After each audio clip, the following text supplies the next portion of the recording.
So I know it takes therapy to liberate ourselves, but can you explain, even at a high level, what does that mean to liberate ourselves from passivity? How do we go about doing that? Well, we're trying to liberate ourselves from negative emotions. And there are several primary negative emotions that we first experience in childhood.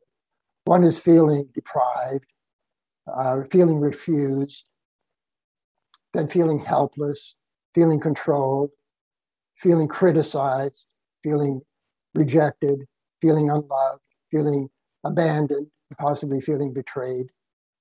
Children, as we know, are very sensitive to feeling abandoned, is one example. They're very sensitive to feeling rejected, very sensitive to feeling criticized.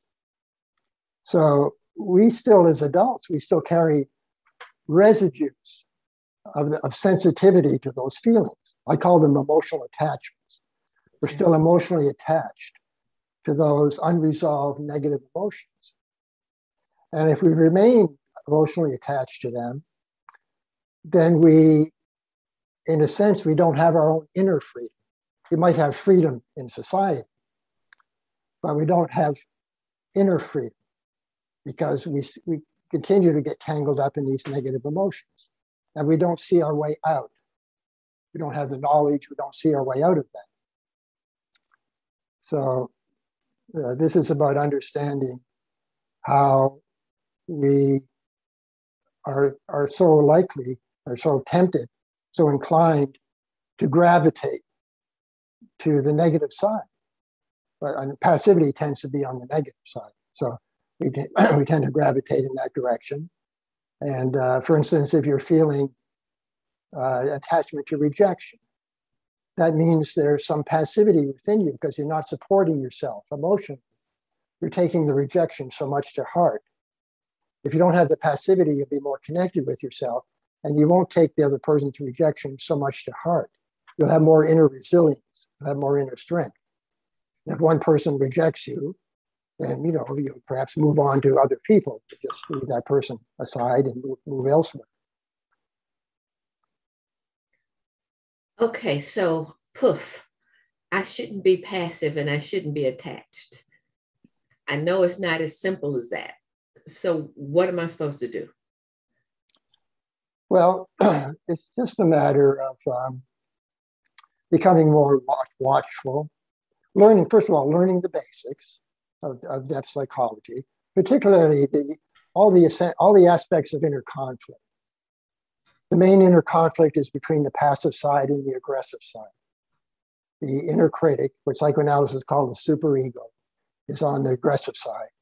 And inner passivity, what psychoanalysis calls the subordinate ego, is on the passive side. And there's always this big give and take going on between them. And they are in conflict. And oftentimes the inner critic prevails. The inner critic can be the master, the hidden master of our personality. And so we don't have inner freedom if we have this primitive part of us that is the master of our personality. So we're trying to liberate ourselves from that primitive master and connect with ourselves, which sees all of this and escapes from the inner conflict. Whoa, okay.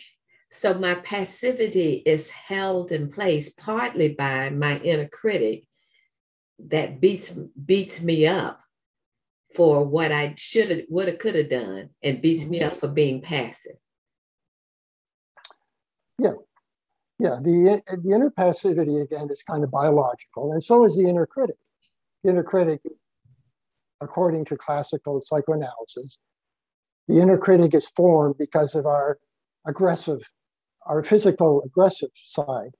We once were predators ourselves, and so we have a natural aggression, even in modern life.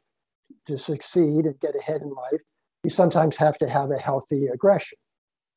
To do that, to go out in the world, extend ourselves into the world, and feel the confidence and the assertiveness to go out and find our place in the world.